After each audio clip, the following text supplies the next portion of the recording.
Shopify is a platform built for growth, whether you're just starting out or already running a thriving business. From managing inventory to creating a seamless checkout experience, Shopify is designed to handle it all. And it doesn't stop there. Shopify helps you sell everywhere your customers are, online or in person. It's the ultimate tool for turning big dreams into big wins. Sign up for your $1 per month trial period at shopify.com/OPP.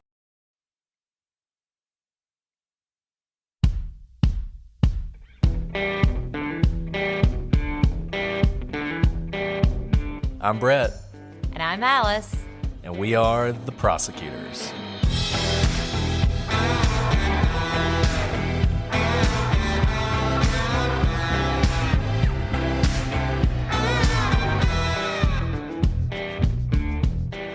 Today on the Prosecutors, in a 3-day span, 2 different women named Mary Morris were murdered under eerily similar circumstances. A bizarre coincidence or a confused hitman?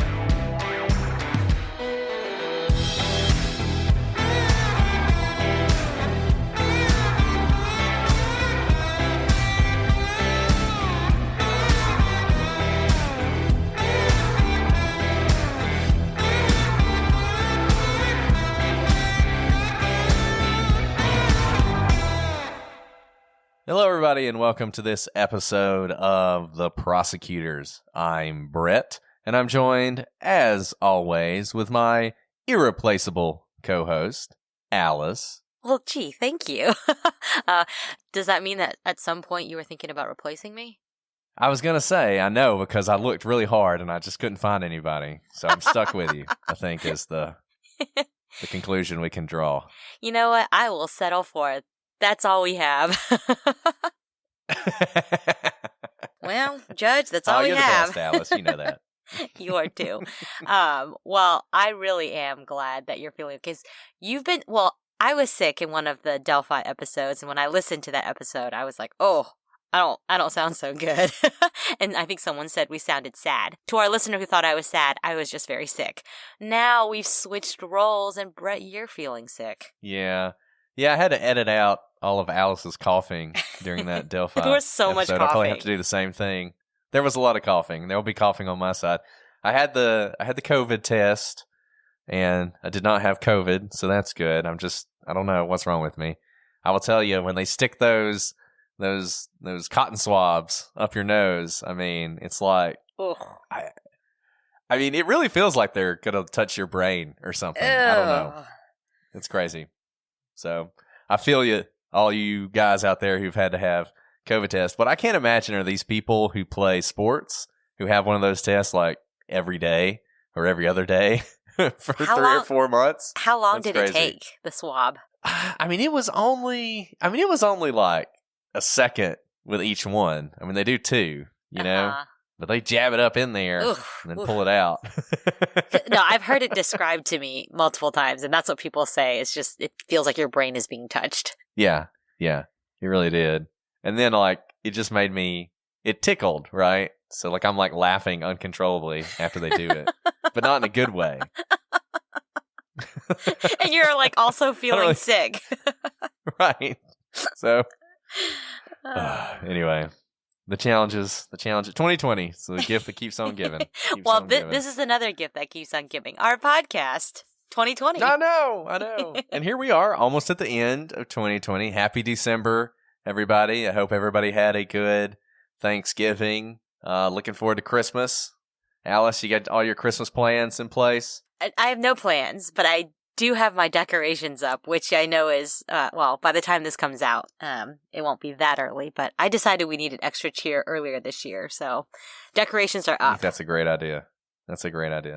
And hopefully this podcast is bringing some cheer to all you guys who are listening. We have for you today what we think is a really interesting case.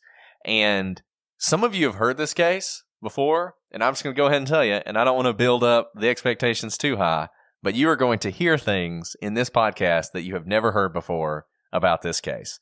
A lot of people who deal with this case, even good shows that deal with this case, I think have done it on a very surface level And they tell basically the same story. There's this case, the Mary Morris murders, is famous because it's two people with the same name who live in the same town who are murdered in very similar ways, only a couple days away from each other. And that's led a lot of people to think about, the Terminator and maybe a hitman who went into the phone book and read the wrong name and killed both people.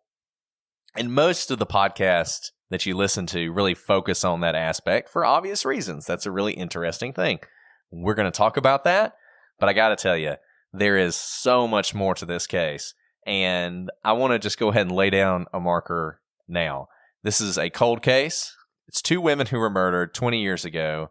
Both these murders can be solved. And I hope that people in Texas in particular, and people in Houston in particular, who listen to this podcast will put some pressure on the local authorities to really look at this case again, because there's a lot of stuff to this, and there's just a lot more that I think the police could do here to really solve this case, and I don't think they're doing it right now. And Brett, this case hits home to me because Houston was my home for several years.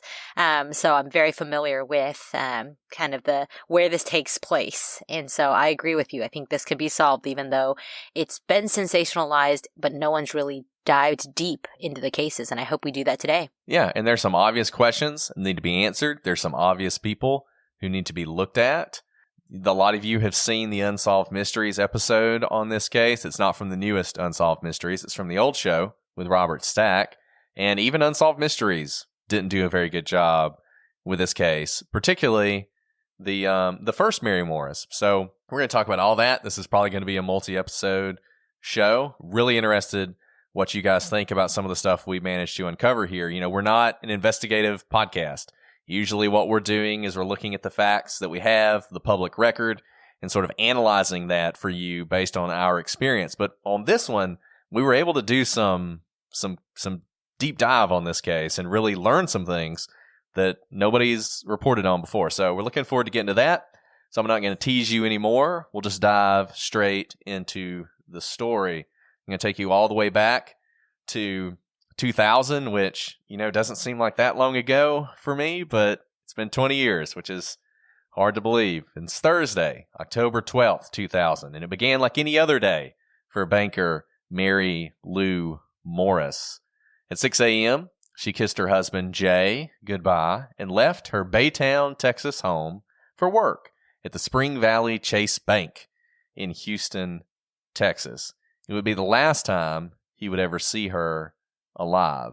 Now, Alice, you said you're from Houston. Can you set the scene for us a little bit? What is Baytown like? How close is it to Houston? All that? Houston generally is one of the top 3 to 5 largest cities in the country. And so Baytown, technically, it's to the east of it without traffic. And I say without traffic because anyone who knows Houston knows traffic is just horrendous. Without traffic, it's about half an hour just to the east. And Baytown is considered a much smaller town in comparison. But I think today or last year, there were something like 75,000 people in Baytown. So 75,000 people is not the smallest of towns, but when you're a neighboring town to Houston, you can imagine how it's a sleepier, quiet town, family-oriented, and it's not uncommon that people will live in Baytown or any of the surrounding areas of Houston, but drive into Houston to work.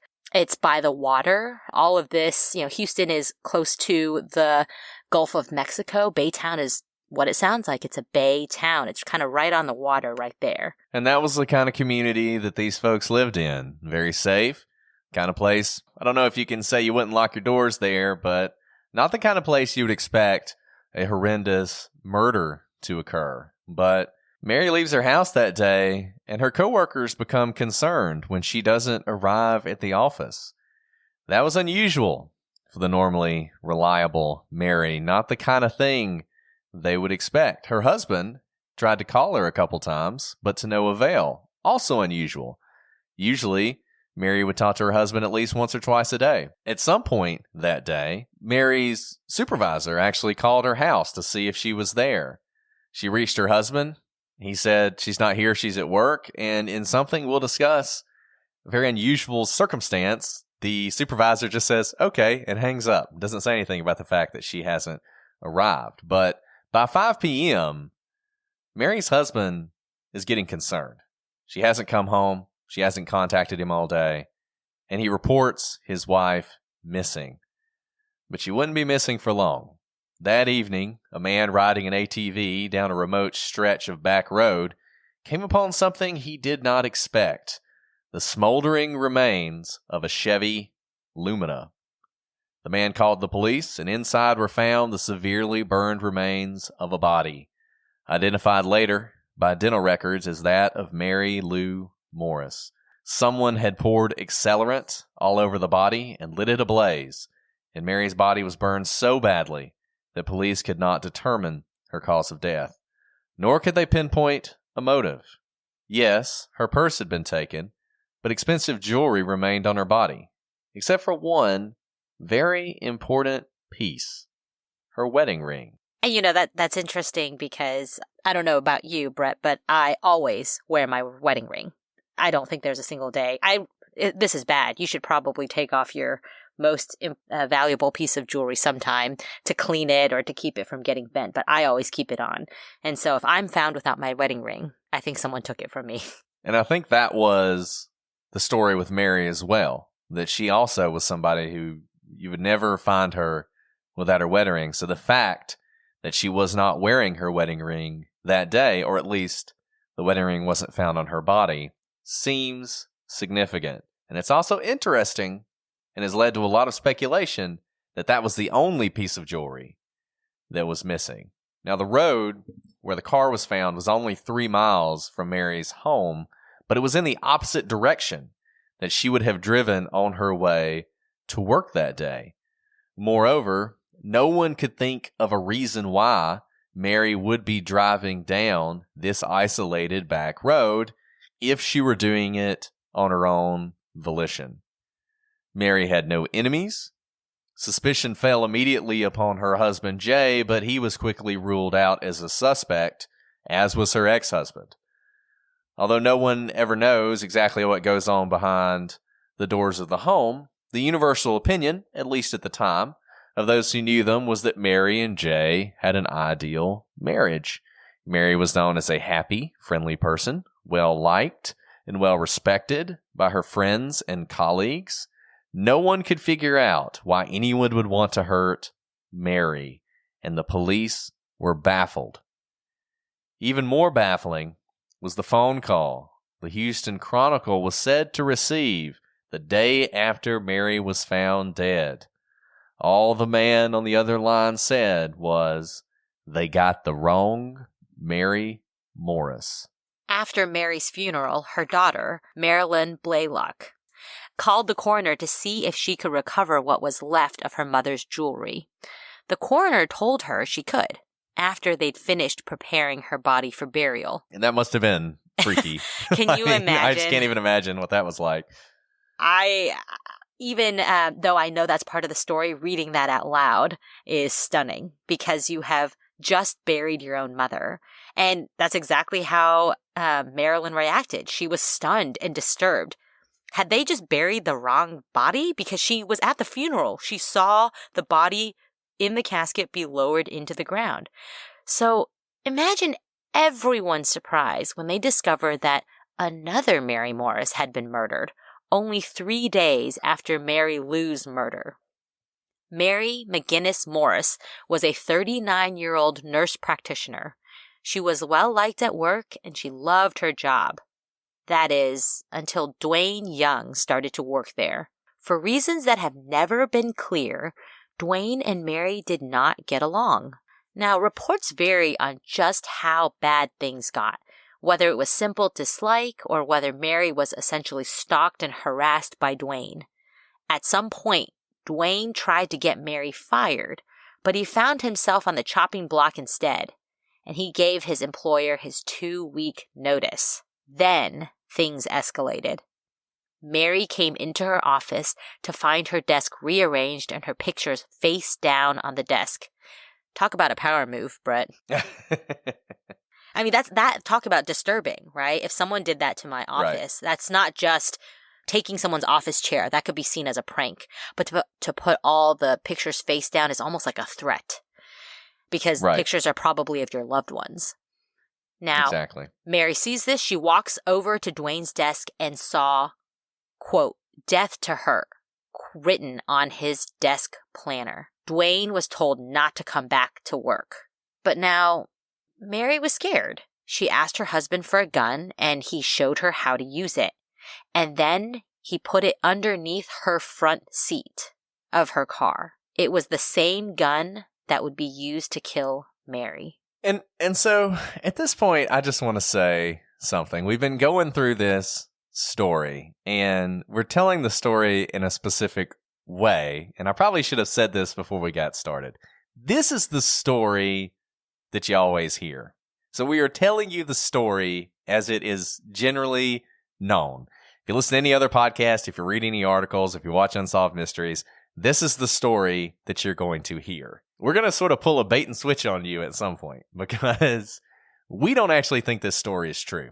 There are parts of this story that, as we looked into it more and more of it fell apart. But we want to give you the story as it is generally known, and then we want to kind of pick it apart. So keep that in mind as we continue to go forward, because there are things that we have already told you that may be true, but there's certainly reason to think they're not. But continuing with the story, Mary met her friend, Laurie Gimmel, in the clinic to give her a flu shot on October 16th, 2000.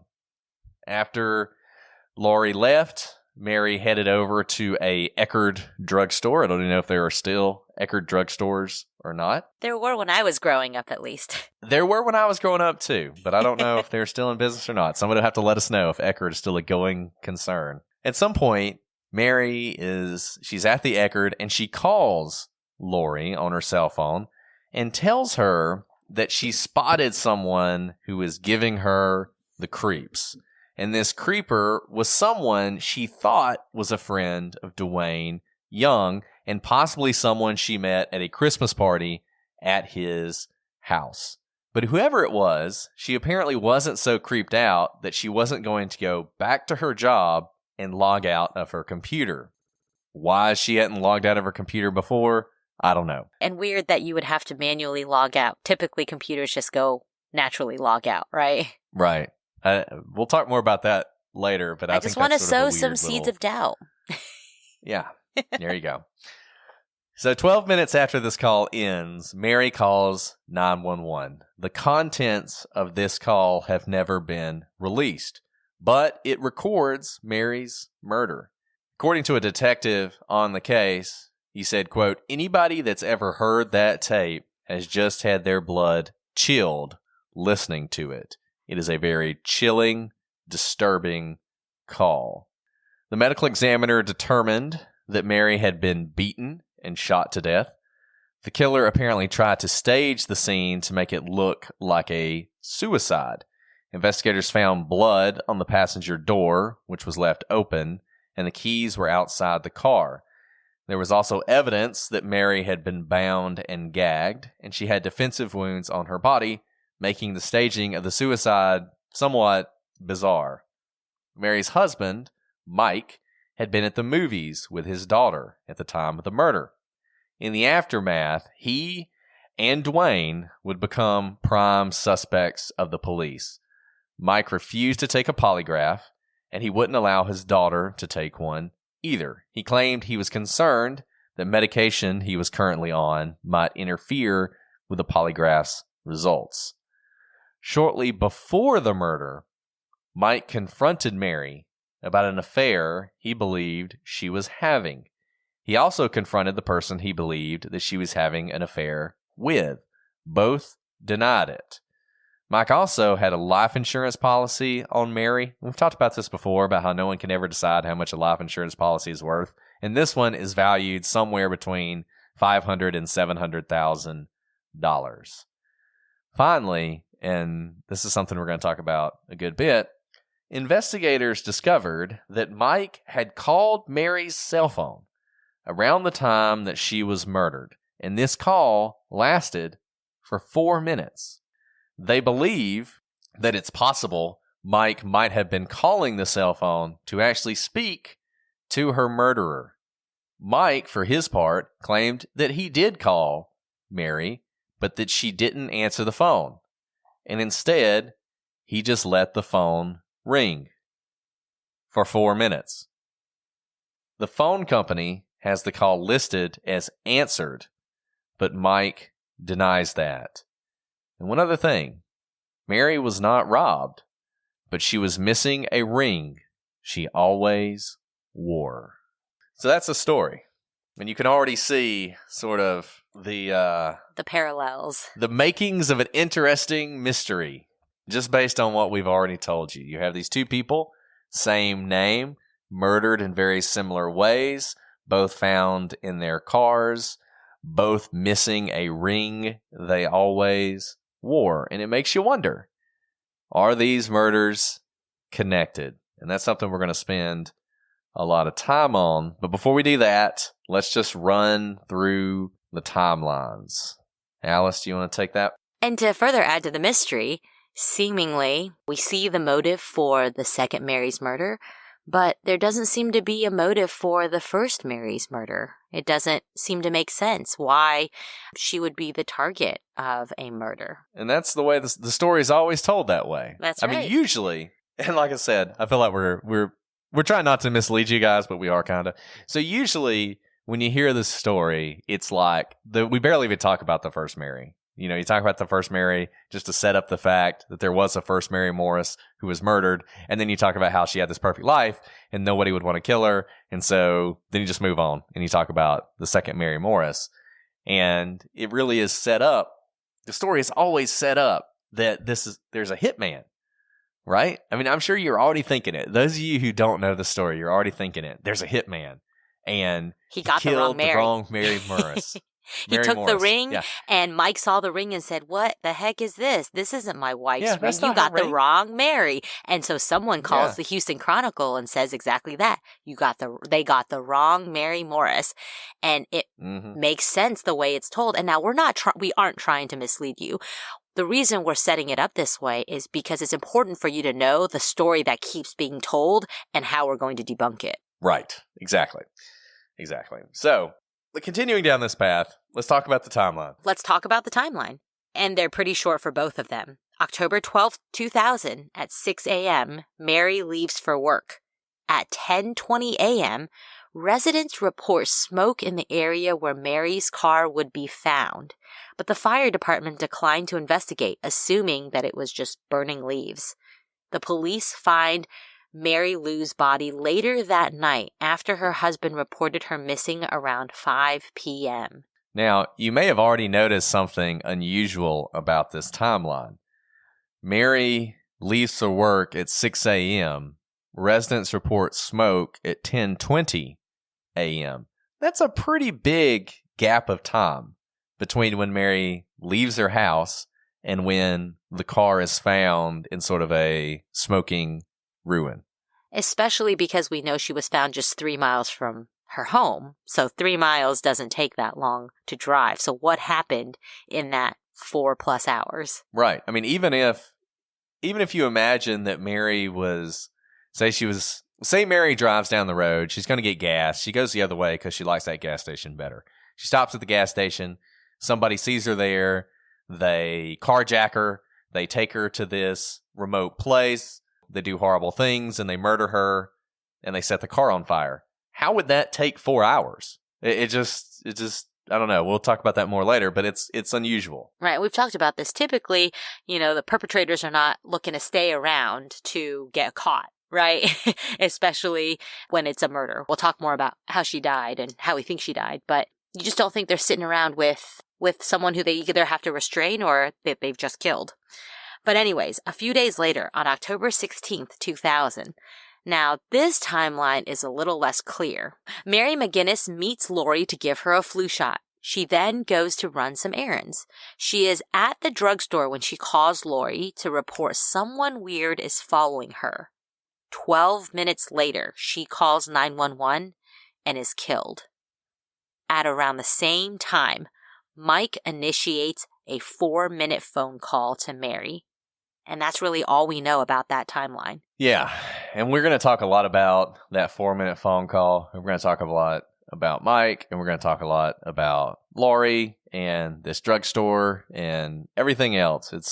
This case is so full of interesting things to talk about, and I just can't believe this case is not more famous. I really feel like it should be. So I'm hoping people will really dive into this. So look, let's talk about some weird things about this case. And looming over this case is this whole hitman thing.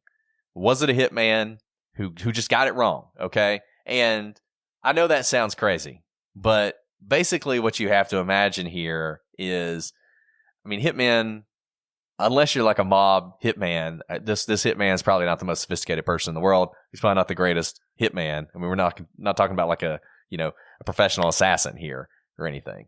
So you would have to imagine somebody who basically knew this person's name, Mary Morris. Maybe they have a photograph. Maybe they had written down the address and lost it. So they show up in Houston. They pull out a phone book and go find Mary Morris. And could they have mistaken these two people? And Brett, this is just ridiculous because I noted earlier that Houston, Texas is one of the largest cities in America, right? And can you imagine how many Mary Morrises there would be in the phone book for any town, but especially one of the top 5 most populated cities in America? It seems like this would be the worst hitman of all time. I spent a lot of time on the internet trying to find a Houston phone book from 2000. Like, I searched and searched, and there are some Houston phone books, but they're in libraries, and the libraries were closed because of COVID. So if you're in Houston, you could probably go down and figure this out. But my question was, could someone have gone through the phone book and found the wrong Mary? And you think, maybe that's possible. But there's a couple things that make me wonder. Number one, both Marys were married. Would their names and addresses have appeared under their names, or would they have appeared under their husbands' names? I don't know which way they would have appeared, but, you can imagine that it would be like Mike and Mary Morris, or Jay and Mary Morris, or whatnot. In which case, you would think the hitman would know, well, Mike hired me, so that's the one I need to go after. But I don't know if that's the case or not. If they were listed under their own names, what order were they listed in? And were these two Mary Morrises the only Mary Morrises? Now, if it was Mary Lou Morris and Mary McGinnis Morris, then you would come to Mary Lou first. She would be the first one if those were the two names and that's the way they were written. But I just don't know. What the actual situation with the phone book is, even if you did have the worst hitman in history. And remember, you typically have to pay for a hitman, and a hitman's profession is killing. So to kind of have a freebie kill just to see if you got the right one is a really risky and frankly poor capitalistic decision for a hitman, to put it lightly.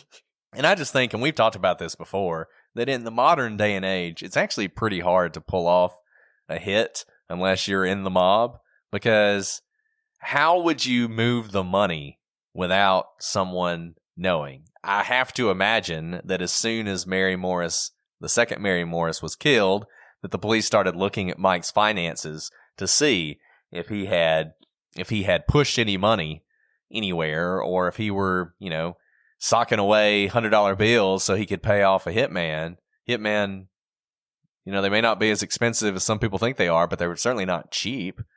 So yeah, I think even starting off, before we even really get into this, the hitman theory certainly has some problems. Right. Now, this isn't a completely crazy theory, though, at first glance, because these two women share more than just their names. Let's talk about their hairstyles. Although these two women vary in age, if you look at the pictures, and we have them up on our YouTube page and also on our website, their hairstyles really are similar enough that from a distance, one might confuse them.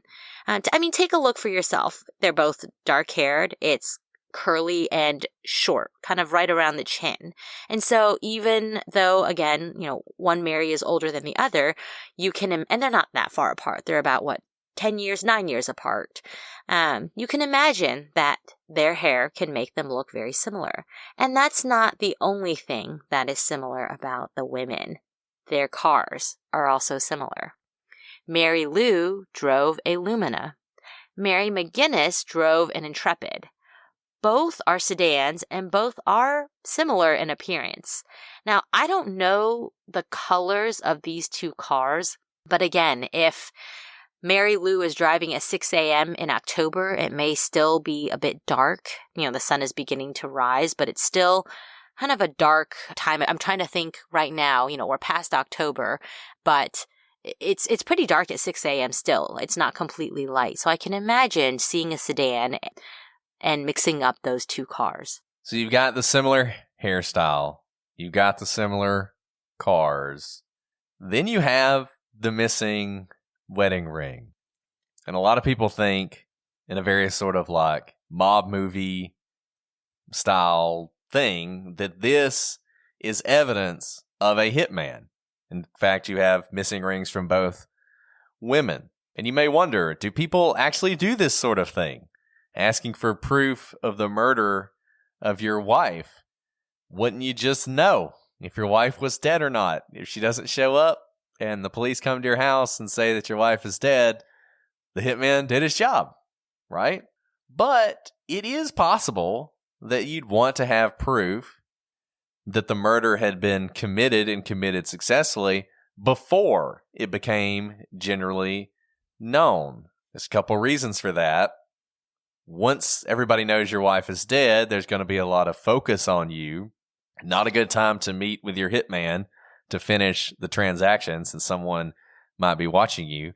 And you can prepare yourself for when the police tell you, so you act appropriately shocked and sad and everything else. So there are reasons to think that a hitman would do this so that you could, know that the crime had been committed. And it's certainly interesting that in both cases you have rings missing from both victims.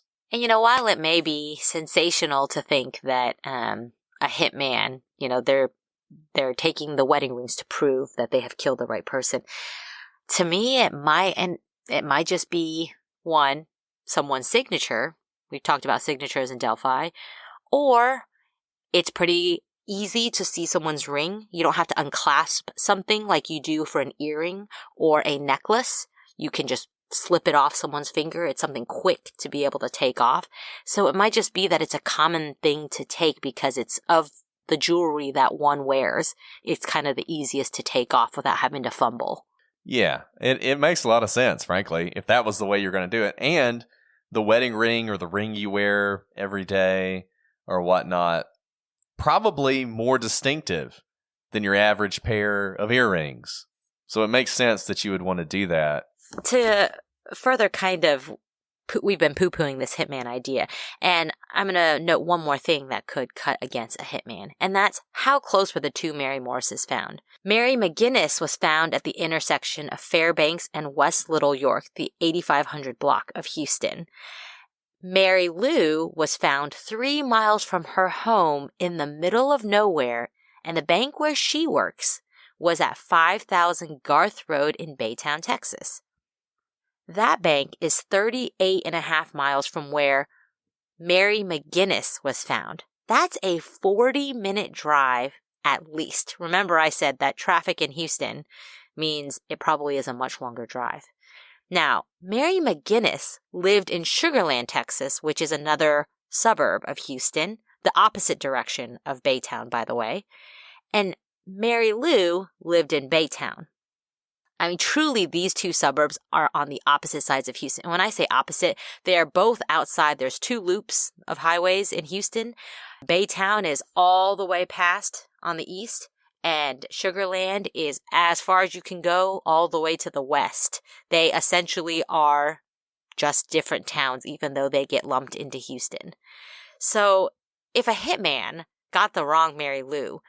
He got it wrong really badly. I mean, he went to a different town. When you live in Houston, you know what Sugarland is. You know what Pearland is. You know where the Woodlands is. You know where Baytown is. Even though those are all suburbs of Houston, no one would confuse those neighborhoods. And if you live in those neighborhoods, because traffic is so bad in Houston, you likely eat in your neighborhood. You likely go to the gym in your neighborhood. You kind of live in your neighborhood, because to drive from one neighborhood to another could take more than an hour. So if this were a hitman, he really, really got it wrong, because he couldn't even get the town right. I know it's sexy. It's sexy to think it's a hitman. And there's this feeling of, how could this be a coincidence? And maybe it's not, but the idea, Houston's a big city. Big city. I mean, one of the biggest cities in the country, right, Alice? I mean, probably one of the top 5. Millions of people. Yeah, millions of people live in Houston. This is not some small town. The idea that this person could have gotten this mixed up and not only killed the wrong person, but killed the wrong person in basically the entirely wrong city. We say it's 2 women from Houston, and that's sort of true, but not really. One of them lives in Baytown, one of them lives in Sugarland. To kind of explain this for maybe a more popular city is, imagine if this were New York City and 2 Amy Smiths were murdered. One in Queens and one in Brooklyn, right? Those are both New York City, but they are very far from each other. And that's not even that apt, because there is no metro or subway system connecting Baytown and Sugarland. Right. I think that's a great example. It's a great example. And I feel like this is sort of manufactured. It's certainly the case that 2 people named Mary Morris were murdered within a few days of each other. And it's certainly true that they lived pretty close to each other, which is a striking coincidence. But it's maybe not as close as some people want to make it out to be. It's true, their hairstyle is very similar, but they're not identical. I mean, they are similar looking people, and I guess I can see how you would mistake them. Presumably, whoever is wanting to kill one of these Marys knows who they want to kill. So if they've given the person a description and they've given the person a photograph or, their car or something like that, presumably they would give them their address as well. They wouldn't just send them to Houston and say, well, just look it up in the phone book. Right. And even if they didn't get an exact address, I think they would give them the town. Baytown. Right. Sugarland. Right. Right. So, and I hate to just, poo-poo the hitman theory right out of the gate, but it's probably not a hitman. It's probably not a hitman. We can keep hitman in the back of our minds, but I think we really need to think beyond that. And so, as we think more about this, I think we should look at some of the other evidence that might be more valuable in figuring out who this is that committed this crime. If you're looking to streamline your audio advertising buys and maximize your revenue, look no further than Triton Digital's programmatic audio advertising exchange, A2X. The private exchange consists of only licensed broadcasters and top-tier internet radio publishers, assuring the quality inventory and brand safety you can trust. Visit www.tritondigital.com to learn more. So, let's leave the hitman behind for a little while and just think about some of the weird things that are going on with this case. And we're going to bounce back and forth between both cases because even though they may not be related, it's impossible to discuss these 2 cases without discussing each other. Talk about Mary Lou for a second. So, Mary Lou, remember, she goes to the bank. She usually talks to her husband every day on the phone. He hadn't heard from her. And that day, Mary Lou's supervisor calls her home to see if she's there. And Jay tells this person, without asking who it is and without that person identifying themselves, she's at work. Now, this is weird to me. Mary Lou's supervisor doesn't identify herself, doesn't make any comment on that, doesn't say, well, actually, she's not at work, doesn't give the husband a heads up. I think this is really strange. I can't really explain it why she would do that. Right. I mean, it doesn't sound like a boss who's calling. The purpose of calling when you're a boss is to inquire where they are, and if they're not at home, to let someone know something might be wrong. She's not at work. But to say nothing and not even to identify yourself. Now, maybe, not everyone knows, not everyone's spouses know their coworkers, but if Mary's been working there for a while and the supervisor knew her home phone number and felt comfortable calling it, you'd think that they've at least socialized before or met each other at a Christmas party or something like that, right? You'd make some small talk, but to make no small talk seems a little bit strange. And our understanding of Mary is that she's beloved at work, she's a reliable employee, so the boss is not calling to get Mary in trouble, right? Like, she's not calling because she's mad because there goes Mary Lou again, missing work. She's calling because she's concerned. They're worried about her. And you would think if you were worried about her, you would ask the husband, well, I don't know why you say that because she's not here. This is her boss. We're really worried about her. What do you think we should do? I mean, something like that. Now, I don't question the fact that Mike doesn't say anything because, if somebody called for my wife, if we actually had a landline, I probably wouldn't ask who it was. Is your wife there? No. Okay. Hang up, right? I mean, maybe that's not the best way, but still. But here's the strange thing, Brett. That may not seem weird if someone just calls for your wife and you say she's not here, but how would you know it's the supervisor, right? You wouldn't. Well, how do we know it's a supervisor? Was it from Jay's telling? Because if Jay is saying her supervisor called, I don't know. So that's a good question. I don't actually know where this information comes from. Right. I just don't know because we don't have an actual independent corroborating record of this. All we know, the story that's told, is that Mary Lou's supervisor called and Jay told her she was at work. Now, who would know this? Because the supervisor isn't identified here. So is this being told from Jay's perspective? Because all we know is the supervisor is never identified. So we don't know the identity and we can't confirm it's the supervisor. The only person identified in this call is Jay. So how would Jay know it's the supervisor and then not ask questions? Because if my husband's boss called me, even if I didn't know who they were, but I knew they were calling from work, and they said, "Hey, is your husband at home?" If I said no, I would become a little bit worried. So I think it's strange from both ends. Yeah, and look, this is the first place where this story starts to show cracks.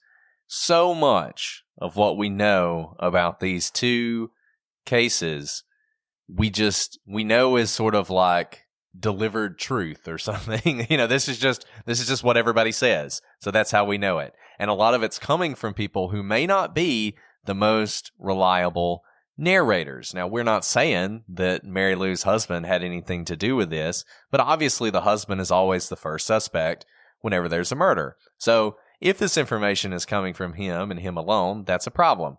If the police were able to track down the supervisor, that tells you something. I think even as the story is told, it possibly tells you something, and this is what I think it might tell you. So, if it is true that Mary has this great reputation at work and everybody loves her and they think she's amazing, they may be protecting her. And this is what I mean by that. Maybe she and her husband don't have the great relationship that we've always been told they have. And maybe the people at work know that. So Mary's not at work. They call home to see if she's there. But when they find out that she's not, they're not going to tell the husband that because they're protecting Mary because they don't want her husband to know that she's doing something else that day instead of coming to work. That's speculation. But I think, frankly, for me, it's about the only piece of speculation that would explain why the supervisor acts the way that she does. Yeah, I could see that coming. But what I would think that if I were the supervisor, I would ask a couple questions like, when did she leave? Because if she's such a trusted and reliable employee, it would be strange for her to not even call in, even if her husband didn't know, saying, "Hey, I just got to take care of some things." Because if Mary were to do something like that and she knows the type of caring people that she worked with, she'd know that if she didn't show up to work, they would call her husband. And if she didn't want her husband to know, she better give her boss a heads up so that the boss doesn't accidentally give her away, right? Right. And you would also think, I mean, look, I can't explain this this incident or why it went the way it did. You would also think that if Jay had been calling Mary that day, as he said, at work, trying to reach her, and then he just sort of randomly gets a call from somebody asking if he knows where Mary is, that he would be inclined to ask, who is this? That it would just be sort of a natural thing. He'd want to know, well, who's calling for her? Can I take a message? Something. But apparently, just none of that happens. This very strange phone call occurs. Nobody on either side asks anything or gives any information, and it just sort of goes by the wayside. I mean, that's the best we can say about it. Right. I think both of our theories kind of crack because this is strange. It kind of defies logic. Yeah, there's no good explanation for it. Right. Now, let's talk about a phone card. So 6 months after Mary Lou's killing, her husband Jay received $2,000 in bills for Mary's phone card, which detectives have traced to a 16-year-old girl from Galveston. Now, to situate you more, Galveston is yet another town south of Houston, about an hour away from central Houston. So yet, far from Baytown, far from Sugarland. Now, this girl told detectives she found a purse with a phone card and other belongings the month earlier sitting in the parking lot of a Galveston convenience store. Again, keep in mind the map of Texas here. Galveston is not close to Baytown. However, Mary Lou's family did not recognize the purse that the girl said she found with the phone card as belonging to Mary. Around the same time, Jay received 3 phone calls from someone asking for Mary. The caller remains unidentified, and it is unknown if they are connected to the case. A lot of weird things to talk about here. A lot of weird things. So starting with the caller, one funny thing from this story, it's not a very funny story, but one funny thing is Jay apparently the last time this guy called gave them the phone number of the police and said, oh, you should call this number if you're looking for Mary.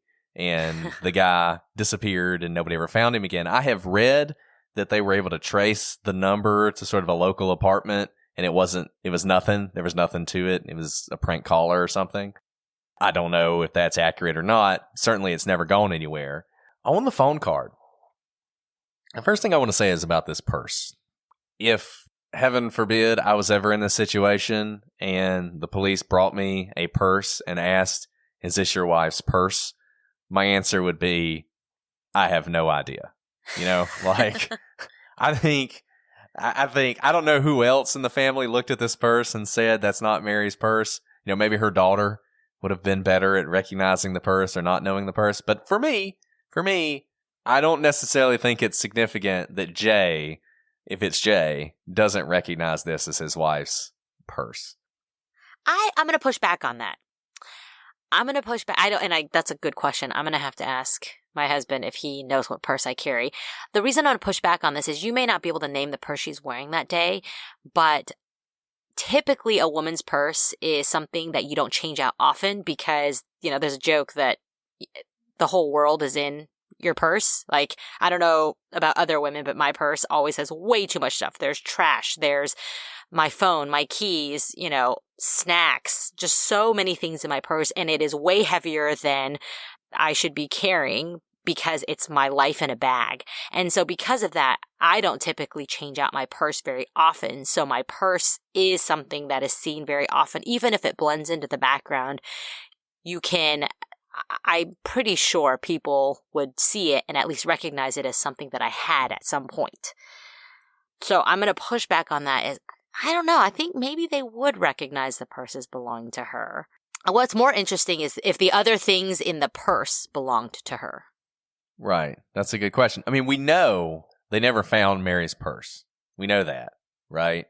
So that was the one thing that was missing other than the ring. So it makes sense if a purse was found and it had this phone card in it, that would be her purse. But I don't know about that question, about whether or not the other belongings in the purse were hers or not.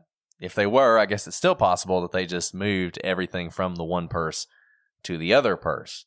Returning to the hitman thing, if you think it's a hitman, I guess one of your theories could be that the hitman is out of Galveston. Hitman's from Galveston, and maybe he doesn't know Houston as well as Alice does. And he wrote down the address and drove up to Houston and realized he'd left it on his kitchen table, so he doesn't have the address anymore. So he has to just find the first Mary Morris he can, and he finds Mary Lou because her name's the first one in the phone book, and he murders her, and oopsie, got to fix that, and so he murders the other one. I guess that's, and then he drives back to Galveston. He throws the purse out somewhere, and this girl finds it, and that's the hitman story. I guess that's possible. Yeah, I mean, that is possible, but again, these are just such disparate places around Houston. None of these places could really be called Houston. No one really calls Galveston Houston. Galveston has its own courthouse that's separate from Houston's. Galveston is truly a different town. And to drive between Baytown and Galveston, you don't even go through Houston. So if you were going between those two cities, I don't think you would say, oh, I'm going to Houston. You would say, I'm going to Galveston, I'm going to Baytown. And so if you were commissioned to kill someone in Houston, you wouldn't even say, oh, I'm going to Houston. Does that make sense? So if you were killing Mary McGinnis Morris in Sugarland, you would never think to even go to Baytown. Is that what you're saying? Never. And here's the thing. Sugarland really is a suburb of Houston. And I can imagine if you were going to Sugarland and you were talking to someone who didn't know Houston well, you would say, I'm going to the suburbs of Houston. You would not say, I'm going to the suburbs of Houston if you were going from Galveston to Baytown, because you don't even pass near Houston. You don't go on the loop. You don't go on the highways that service Houston. You can completely miss Houston traffic. So why would you even go to Houston? It would go out of your way. You'd make a triangle with Houston to go from Galveston to Baytown. So if you were going to Baytown from Galveston, even if someone was not familiar with Houston, you would not say, I'm going to a suburb of Houston. You would say, I'm going to a small town east of Houston. I feel like I'm not going to be able to convince you of the hitman theory. No, this is what's great. Don't worry, listeners. We're not fighting. The point of this, I think what we're getting at is none of these facts make sense. Oh, yeah. I mean, nothing makes sense so far. And that's why we're trying to look at this from a prism of rational thinking. But I think what we're getting at is none of this is rational. And it's only going to get weirder as we continue to talk about it. Right. Another thing that might lead you to think that this is a hitman is something unusual that Mike says in the Unsolved Mysteries episode. And you guys should check out the Unsolved Mystery episode on this. We'll link to it online so you can check it out. But on the episode, Mike says at one point that he had nothing to do with the, quote, arrangement of Mary's murder. Now, we don't know what prompted him to say that, but that is one of the weirder ways I have heard someone describe their wife's murder before. Well, now that you said that, I can't think of what I would say in that situation. Mary's murder. It's the arrangement I'm just kidding. That's weird, right? I was just trying to be antagonistic. I agree with you. No, that is a very strange way to say it. I don't want to nitpick Mike's words. I mean, this is something people do all the time in cases where they're trying to figure out if somebody killed somebody. They look at every single word and, ooh, he said her name in the past tense. That means he knows she's dead or whatever. And I think a lot of that is really overblown, but this is a really weird way to say it. It makes it sound like he knows that her murder was arranged ahead of time. It wasn't just a murder. It was a planned murder. So for me, the fact he says it that way is actually a really weird thing. Yeah, no, absolutely. It's arrangement calls to mind like meetings, Right. Right. It's so formal. An arrangement of flowers. An arranged marriage, something that's very formal. Right. It seems to include information that he shouldn't have.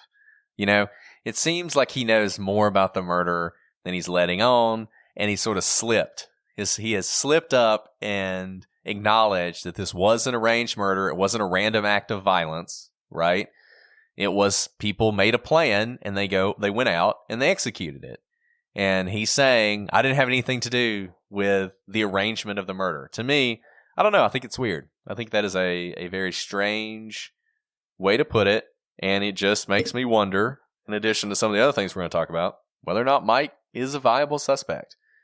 Now, if you're going to think about why you would kill your wife, people always want to know what the motive would be. And like most cases, money is often pointed to in this case. That insurance policy we talked about of between $500,000 and $700,000, not entirely sure exactly how much it was. Some people point to that. But there's a lot of questions that I have about that. Number one, when was it taken out? If they'd had it for years, it's a lot less suspicious. Alice, I don't want to dig into your private life, but I have insurance. My wife has insurance. That's what you do when you have kids. You get insurance in case one of you, gets murdered by a hitman who's trying to kill somebody else. You need the insurance. And if they've had it for years, it's just what they do. And it's not really that suspicious. If he took it out the week before she died, that could be a bigger deal. Now, Mary's sister, and I believe also her daughter, have said that no insurance was ever paid out in this case. And that's also interesting. I think there's a question. Why not? This was obviously not a suicide. And the only thing I can figure is that most policies do not pay out to a beneficiary that murders the covered party. You can imagine why you would have that as a policy if you're an insurance company.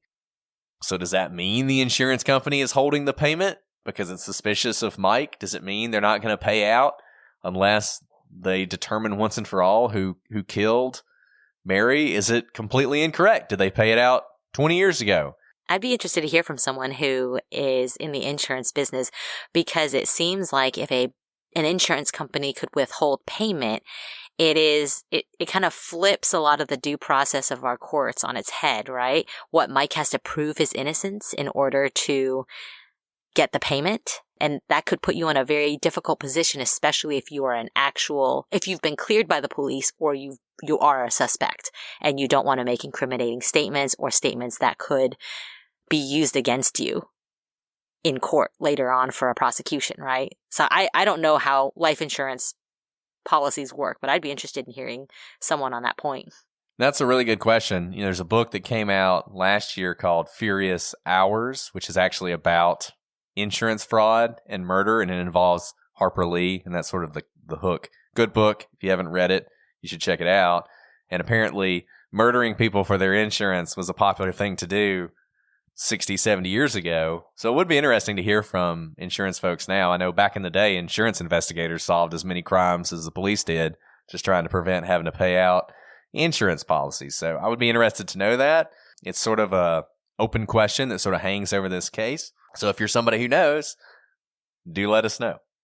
So we talked a lot about this case. We've given you the story. We've given you the timeline. We've talked about some of the weird things. We're going to go ahead and stop for now. And if you've enjoyed this episode, the next one's going to knock your socks off. I just got to tell you, because we're really going to get into some of the interesting things that we found out through our sort of investigation into this case. We're going to talk more about Dwayne Young. We have talked to Dwayne. We have talked to Dwayne a lot, as a matter of fact. We have talked to an investigator who has looked into this case and has connections in the Harris County Police, and he has given us some information which is really, really fascinating.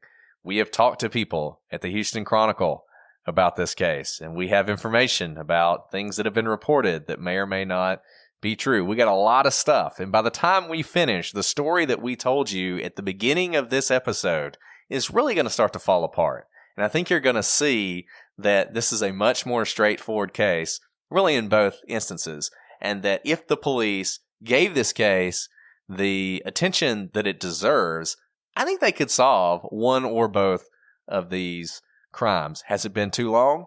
Possibly, but better late than never. They should start now if they can. So that's what we're going to hit you with next time. If you got any questions or comments so far, email address is prosecutorspod@gmail.com.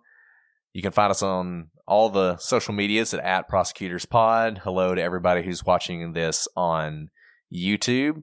Hello to our Patreons. Thank you guys for recommending this case. Very interesting case. It's been a joy to do it.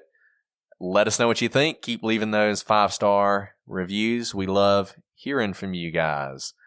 Alice, do you have anything else that you want to add? No, that's it, except if you were frustrated as we were in the story so far that you've heard today, come back next time, because that's why we started digging. We just weren't satisfied with the story that's been told time and time again. And we can't wait to share it with you. So we'll be back with the rest of the story next time. But until then, I'm Brett.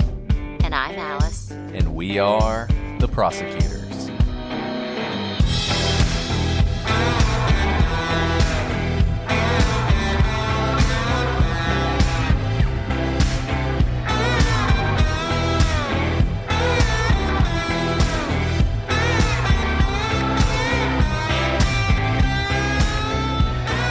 No, it's not nothing. It's not nothing. It's more work than I thought it would be. I'm going to be honest. I didn't think it'd be as much work as it is. That's fine.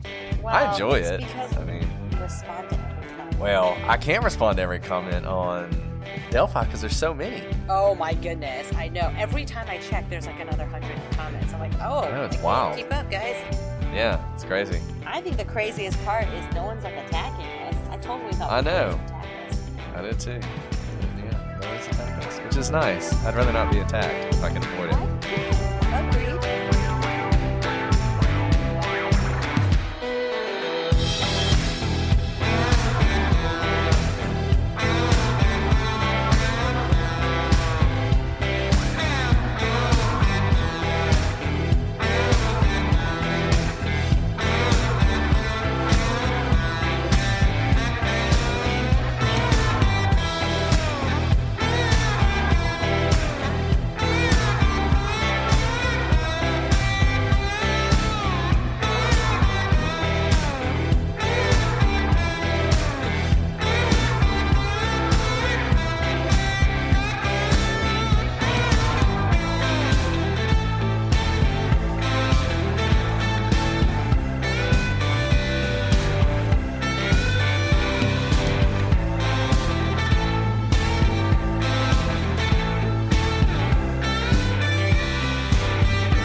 Mary McGinnis. Lee. I'm getting myself mixed up with all the Marys. It's fine. I know.